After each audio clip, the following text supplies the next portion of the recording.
Okay, so 90 Day Fiancé's Miona Bell recently ignited accusations of blackfishing after being on the show. What I'm going to be doing is looking at a cross-section of 80s but mostly 90s black female cultural beauty aesthetics and looks side by side with women who have been accused of blackfishing. I'm doing this because I think a lot of people like to play down or deny that these women are actually blackfishing. So I think it's important from an educational perspective to inform those who may not be familiar about where a lot of these looks and styles come from, where they are being mined from and then showcased on Instagram. It's really important that instead of gaslighting black women by saying it's harmless or even denying that it is indeed blackfishing, that we're going back to the archives and spotlighting those looks that were at the helm of black women's beauty and fashion and how they uniquely portrayed themselves and were influential within black female communities. And I equally think it's important to point out that 99% of these looks were separate from those looks and beauty standards of white women at the same times, and that black and white women have had very culturally separate and exclusive looks from one another at the time frames that I am referencing, which further evidences that these women are blackfishing. They are wearing black women's styles and aesthetics from the 90s primarily, but there are also some nods to the 70s and 80s Afro hairstyles as well. And if you really want to know if a woman is blackfishing, a good indicator would be to know how she grew up. I'd love to ask blackfishers the following questions. Did you go to bed wearing a headscarf growing up? Did you ever sit and have your hair braided or cornrowed for hours as a child as a protective hairstyle? Did you ever cry while someone tugged at your hair with an afro comb? Have you ever had your hair hot combed? See where I'm getting at? These are just looks that people, or these are looks that people shouldn't just be able to pick up as they feel like they're lived experiences. I'm not a costume.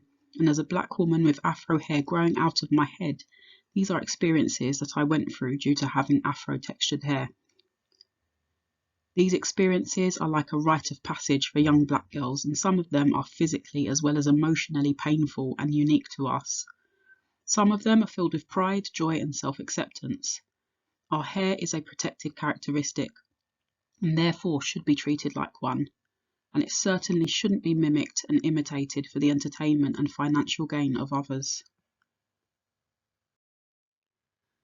So before we get back to Miona on this, because she's not the only kind of blackfishing purveyor, I just wanted to kind of go back through, what the definition of blackfishing is. I'm assuming if you're on this video, you're probably aware of it, what it is, but I just wanted to give some side-by-side examples of other influencers or artists that have been accused of doing so, and give you a definition. So blackfishing is the practice of modifying one's appearance to be black, mixed with black, or racially ambiguously mixed with black. In the photos, you can see influencers Jaya Fern, Emma Holberg, and singer Jesynelson, all of whom have repeatedly been accused of blackfishing. All are white European women, and on the left-hand side of each picture, you can see each woman's natural appearance, i.e. looking closest to the way they were born phenotypically. In common, they all have pale white skin, thinner lips, and naturally straight textured Caucasian hair. What you can then see on the right hand side are their dramatic transformations. Now, what do these transformations all have in common? Well, all three women have dramatically darkened their skin tones to resemble that of either lighter skinned black women or mixed race women. And I think it's really important that I emphasize the kind of lighter skinned black women, not because I don't think they're cosplaying black women in general, which could, definitely include all shades of black women, but I'm saying this for the purpose of challenging those people that like to gaslight and say, well, how can they be blackfishing? They don't even look like black women, etc. And I'd really like to, let people know that they need to, you know, really educate themselves on the gamma and the range of skin tones and diversity within, you know, black cultural groups. I'm not just talking about mixed race people. There are lighter skinned black women who exist, people like Bianca Lawson, for example. And we need to be kind of careful what we say when we don't really know what we're talking about. So yes, the appearance of lighter skinned black women or mixed race women. Almost all three women are wearing hooped earrings, very evocative of the kind of 80s all the way through to the 90s black cultural aesthetic. You know, in videos particularly pervade through the history of hip hop culture, where you'd often see women, you know, wearing those hooped earrings at a time where you didn't really see kind of large hooped earrings on white women as such. They were probably, you know, quite seen as quite garish, I can imagine, in mainstream white culture around the same times that black women were wearing it in you know, their own communities. Jessie is wearing singular braids with beads, which has been a signature style for black women, you know, throughout history, from ancient African civilizations to, you know, 1970s soul singers like Patrice Rushen, Sister Sledge, and then even the Williams sisters at the beginning of their career. So what's really interesting through this evocation of the black cultural aesthetic, which is literally them wearing a black identity like a costume, is something that I've not noticed people talking about as much, that I really wanted to touch upon, which is their facial expressions. Each girl in their original pictures, showing their natural selves, they're all showing quite very natural facial expressions, very relaxed natural facial expressions, which vary from kind of just a neutral look with JR at the, you know, top left hand side there, to then Emma and Jessie, who are both smiling quite naturally, looking very amiable and friendly. And if you then look, something very different happens whilst they're cosplaying black or mixed women. They all have these kind of exaggerated, drawn-in lips, which go beyond their lip line to make them appear even fuller, and it's really exaggerated. And this is obviously adding to that cosplay of blackness. You know, black people are known for their full lips. No, not all black people have full lips, but the majority do. It is a, you know, a characteristic of the group. Of the wider group, a very prominent feature. But yeah, it's the fact that the women are imitating this pout. They start to morph their overdrawn mouths into this kind of very sultrily, kind of moody, unfriendly pout, and it's almost as if whilst blackfishing, they're portraying stereotypes of black women almost, you know, having an attitude, being difficult, defiant, or rude. Particularly if you look at Jessie on the bottom left there, she literally looks like she's about to suck her teeth, you know, kiss her teeth for those that know. So you can already see how this cosplaying of blackness, this kind of this new form of blackface, is really harmful to black women because it perpetuates stereotypes about black women that have historically, you know, been around for decades and centuries now. You know, that black women are, you know, very difficult, that black women have an attitude, you know, difficult to deal with, etc., rude.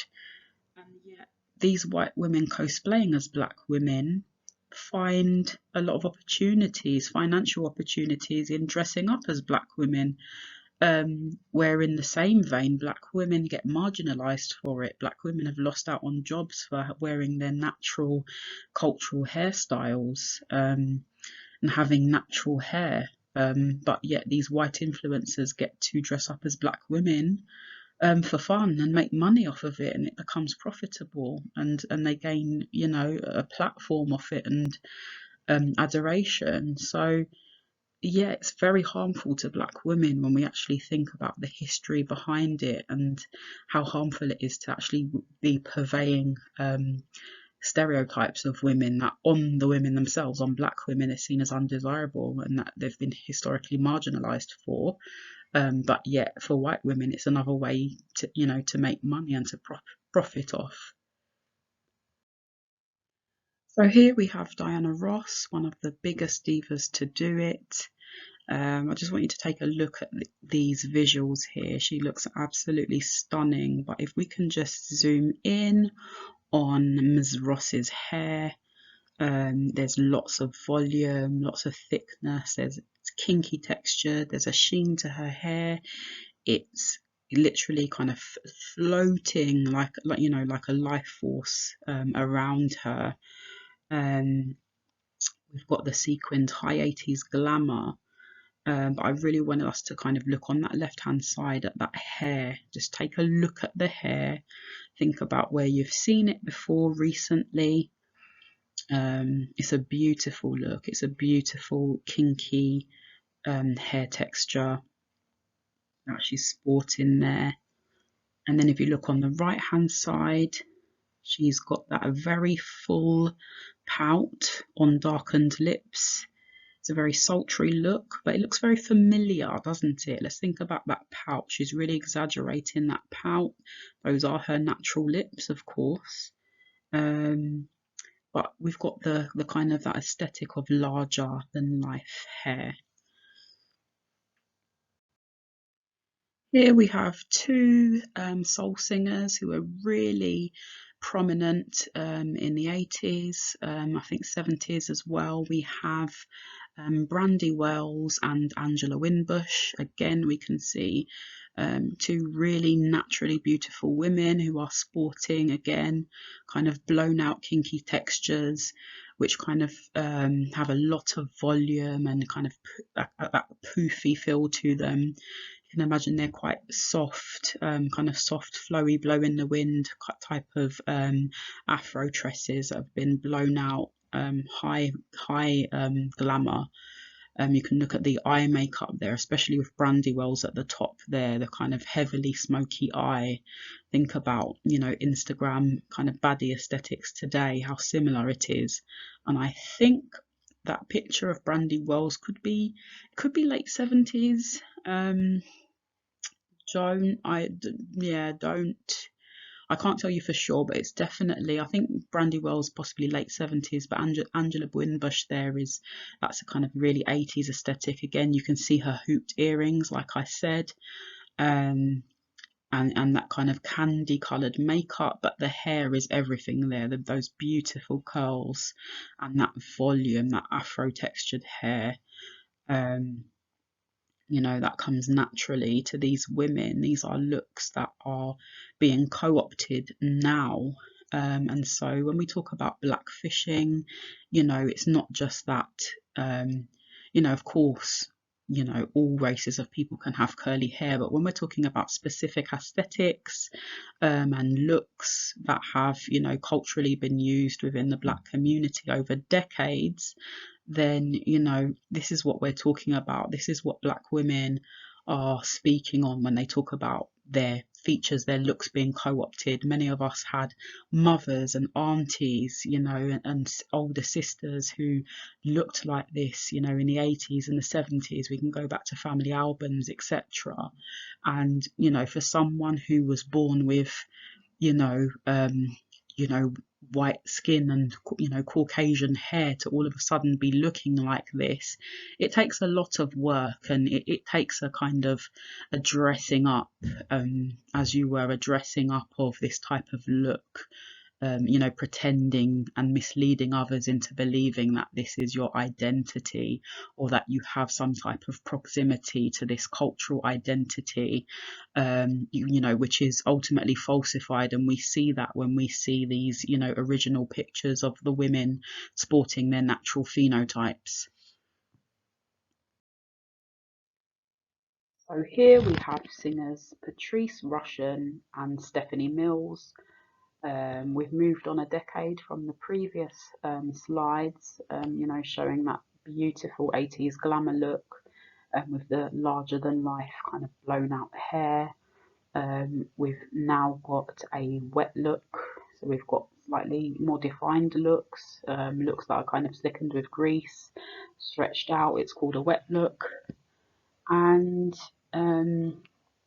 particularly if we can look on the right hand side with Stephanie Mills, I mean, this shot literally could be replicated today and put on IG, put on social media, and that's a insta baddie look. That would be and is, you know, we can find loads of pictures of this look having been co-opted. Now, the difference between actually copying a look and cosplaying kind of blackness and black cultural identity, if we can just focus on the picture on the right hand side of Stephanie Mills there, you've got her outfit, which, you know, like I said, looks like any Insta baddie outfit that women would wear today. I mean, obviously, I'll put some respect on her name. This is Stephanie Mills here. She looks like an absolute goddess, and she was, you know, among the first to do it, along with Patrice Rushen there. You can see they're stunningly beautiful women, really classily presented, and they are amazingly talented, by the way, as well. Check out their music if it wasn't playing in your house growing up, or I'd advise you to check out their music. Like, they're amazing vocalists and musicians. But anyway, I digress. Stephanie Mills, look at her face, look at that natural pout, those full red lips. Okay, so imagine you want to go for that look. Okay, you're not a black woman, you want to go for that look. You know, you could perhaps you could curl your hair, you could wear, you know, do the same makeup look and wear the same clothes. I would argue that blackfishers go that extra step, and they cross that boundary, which would be to kind of unnaturally darken the skin so as to you know, confuse or kind of mislead people to believe that they're of a different race, of a you know, belonging to an ethnic minority group. And I'd also say, you know, that kind of the lip filler as well in relation to that, and that altering of that hair texture. You can have curly tones, but I think what we're seeing often with blackfishers is appropriating kind of culturally black hairstyles that have been sported by black women and women of you know, African descent for centuries. But yeah, with Stephanie Mills, definitely I can see that kind of that cultural aesthetic being replicated by non-black women on social media constantly. You could literally, you know, social media feeds are populated with this type of image, but you know, I'm mining now, and we're looking at the, you know, the root of these images and where they actually come from to kind of educate people as to what's happening here. It's not a coincidence. And yeah, we can copy these looks. These are beautiful looks. Anyone can wear what they want. You know, we can even replicate the styles, etc. But when our facial features start to morph and change to mimic other races of people, I think we're then crossing a boundary, and that's definitely blackfishing, you know, and misleading people, um, and that's not right at all. I think that's what needs to be called out here. Um, but you know, many of us who grew up with family members who, you know, have these features and sported these looks, we're very familiar. We're very familiar with these looks. And you know, they do have a history behind them and a look, and you know, they are definitely, you know, linked to, you know, black female cultural identity, and I think that should be acknowledged. Here are two of the most iconic kind of 90s black female looks here, sported by both Janet Jackson and Brandy. We've got the updo, the kind of pineapple, and we've also got the half updo. Both styles have come back in fashion heavily. Both of these women are absolutely beautiful, but I think that these two looks in particular are definitely, I think, an inspiration for the blackfishing look. You know, with blackfishing offenders, you'll often see them sporting these types of looks, especially these two looks, and mimicking this kind of golden brown skin tone as well, and with the kind of brown highlights in the hair also. We have Janet again, then we've got Tyra Banks and Coco from SWV, both sporting the same sleek ponytail. Mary J. Blige and Queen Patra, dancehall artist from the 90s, both again sporting updos, commonly sported by blackfishers. These are really iconic, again, iconic 90s black women looks or hairstyles were really common amongst black women in the 90s. Here we have actress Bianca Lawson, 90s girl group Jade, and actress Tracy Sherelle Jones from the film Don't Be a Menace. In all three pictures, the women are sporting beautiful braids. These are kind of really iconic 90s looks for black women. You know, just about everyone, you know, would have had these braids done at one point, you know, whether it was an auntie or your mother or, you know, someone in your family, whether your mother did these braids for you. If you were a black woman, you know, these are also protective styles for black women. And yeah, they were very natural, very kind of giving goddess queen vibes, really beautiful braids. Like I said, they're a protective style as well. So when we're talking about blackfishing, there's not really a need for someone with a Caucasian hair texture to co-opt this look, because they wouldn't need protective styling. These are, you know, historically African hairstyles, essentially as well. A lot of this imagery has been kind of reimagined now. This has come back in fashion. A lot of people are sporting these braids again. I would say this type of look kind of went away in the early 2000s, when kind of, you know, straight weaves and chemical straightening really was like all the rage, you know, with that hip hop video vixen era. But as you can see, these pictures are not out, wouldn't be out of place now on social media. You know, a lot of women have gone back to wearing these beautiful kind of natural hairstyles, which also help to kind of protect Afro hair. In case you were wondering or needed reminding of what white women looked like in the 90s, you know, in contrast to those previous slides that I showed of, you know, the 90s R&B girl groups and black actresses of the 90s.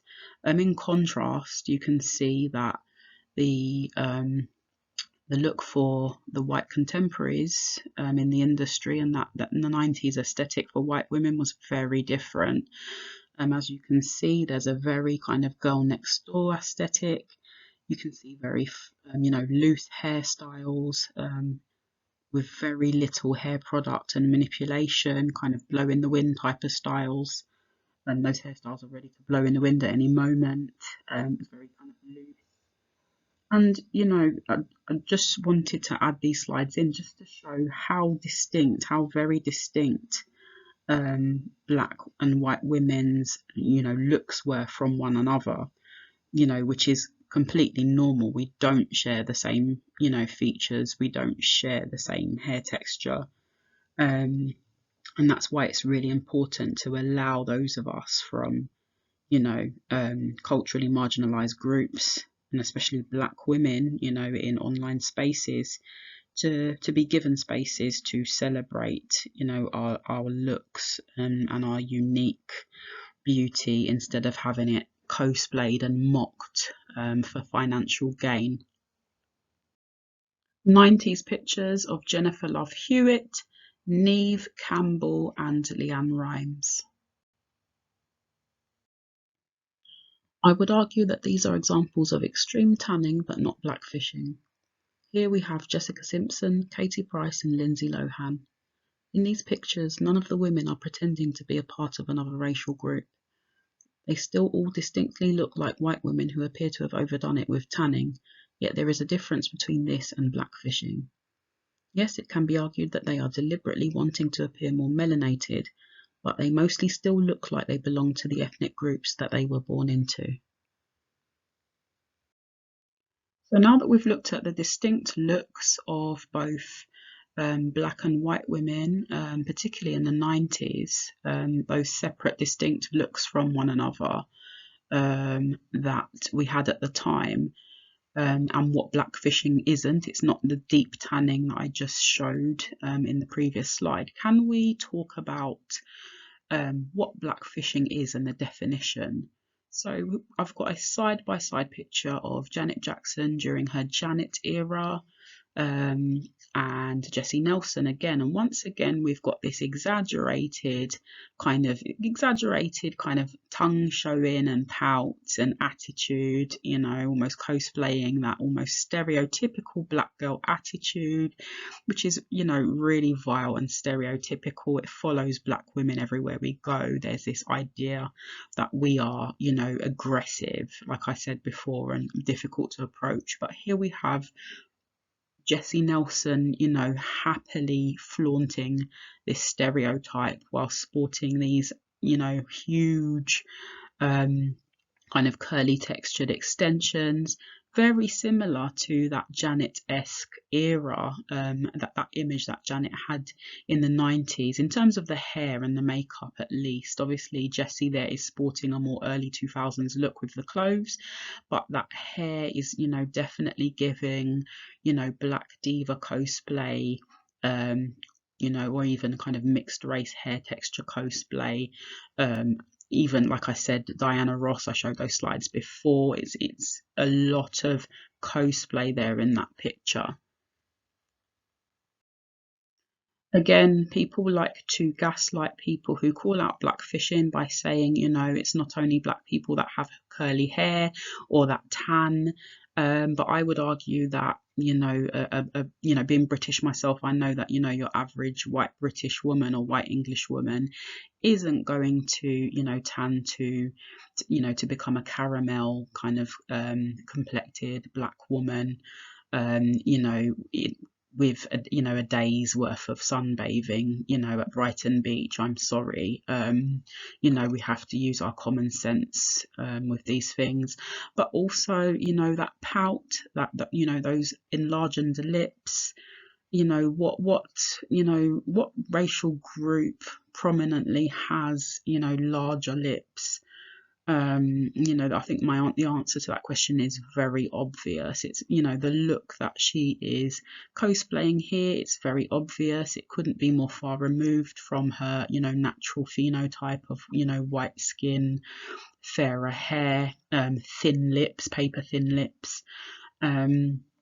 And here she has definitely styled herself to look like someone from a different ethnic group, and she's cosplaying a lot of, you know, that black female 90s cultural aesthetic, and that pout there as well.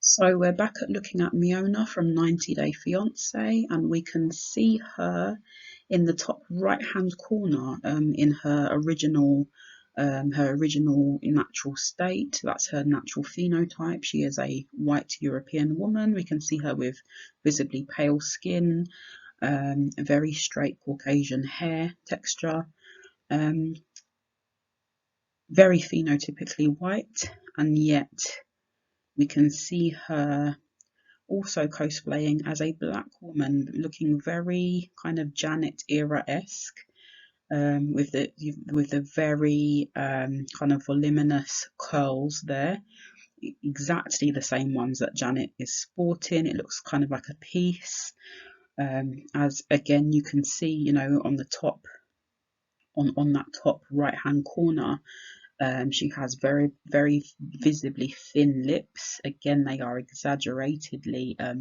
you know, plumped with lip filler, and they are overlined as well. in that bottom picture. Her skin is not only tanned, but it is bronzed to kind of mimic that of a lighter skinned black woman once again. Whether you want to say she's black fishing or mixed fishing, she is mimicking the looks, the ethnic natural features of a different race that she does not belong to, and she's doing this on social media for profit. So, you know, the proof is in the pudding. Look at the pictures, look at the contrast between her former self and her current black fishing self. You know, all the bells and whistles that she's put on herself to make herself look like she belongs to a different ethnic group. And then look at her and compare that and contrast it with the picture of Janet. I would say there's not much contrast there. I would say if you didn't know this girl, you know, you might think that she, you know, is a lighter skinned black woman or mixed woman. Whether that be racially ambiguous, you would not. I definitely wouldn't associate her with you know, who she actually looks like. I wouldn't think the two women were related. So the fact that she is a white European woman cosplaying as this caramel skinned, you know, black woman, I think is definitely, you know, a case of blackfishing. Now, you couldn't get any more 90s Janet-esque here. You know, this is an iconic picture of Janet here on the left. And as you can see, Miona has mimicked this look. But it's not just a look, you know, it's a cultural hairstyle that nods to, you know, Janet's ancestry. Again, like we're saying, these braids, you know, aren't just for style. They are, you know, they're cultural hairstyles that our ancestors wore and adorned their hair in. They're protective styles that, you know, they are not just for show. And as you can see, you know, a white European woman would have no real reason to, you know, wear her hair in this particular, you know, this particular style. In terms of the, you know, her natural hair texture just, you know, doesn't really call for it. It doesn't need protective styling. But you know, everything, I think her skin's a lot less bronzed in this picture, but you know, she still, you know, mimics a kind of, I guess, a mixed with black aesthetic there. Or actually I'd say a black aesthetic, but the actual phenotype now looks more ambiguous or mixed, as opposed to black. So she goes from, you know, kind of deep, darkening her skin to a very deep caramel tone to that of a, you know, more of a tan kind of light brown. But either way, we can see that, you know, she is mimicking these kind of 90s Janet looks, which are very iconic. Very iconic indeed. I wanted to give yet another nod to Patrice Rushen here, because her braids that she wore in the 70s, along with the beads that we also saw on jesynelson. This type of Fulani style was also co-opted by Kim Kardashian a few years back, who called them Bo Derek braids. So she wore you know, an African hairstyle and attributed it to a white American actress. So, you know, as we can see with blackfishing, there's also a kind of very disingenuous kind of way of kind of hiding the fact that they're cosplaying black women. So they're doing it in plain sight, but at the same time there's this denial, and they'd rather attribute the look to you know, to another Caucasian woman rather than, you know, say the source or of inspiration where it's been mined from and taken from.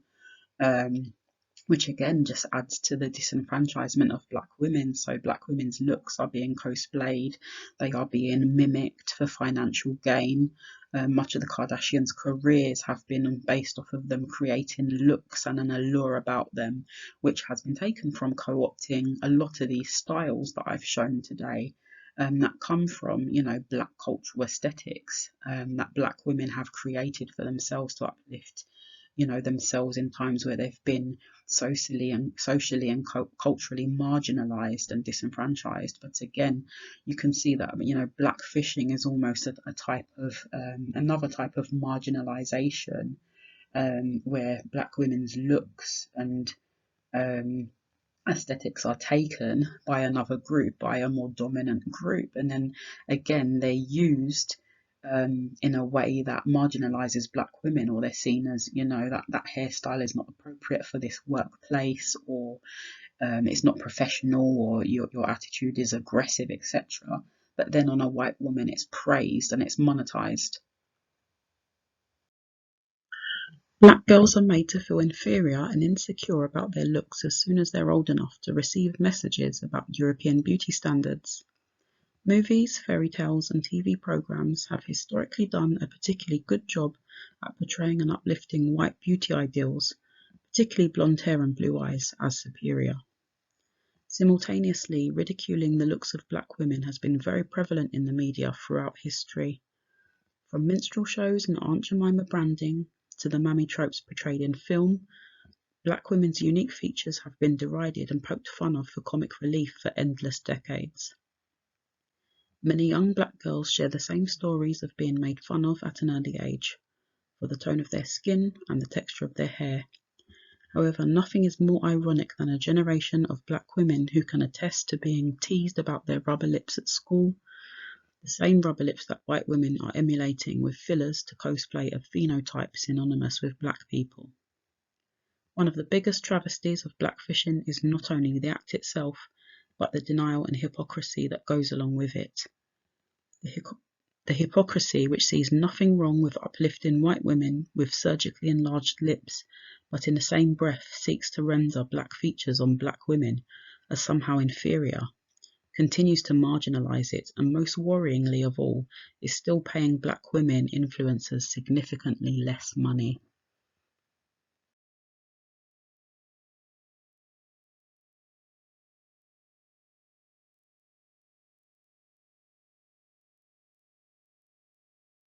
So let me know what you think, and I'll catch you in the next video.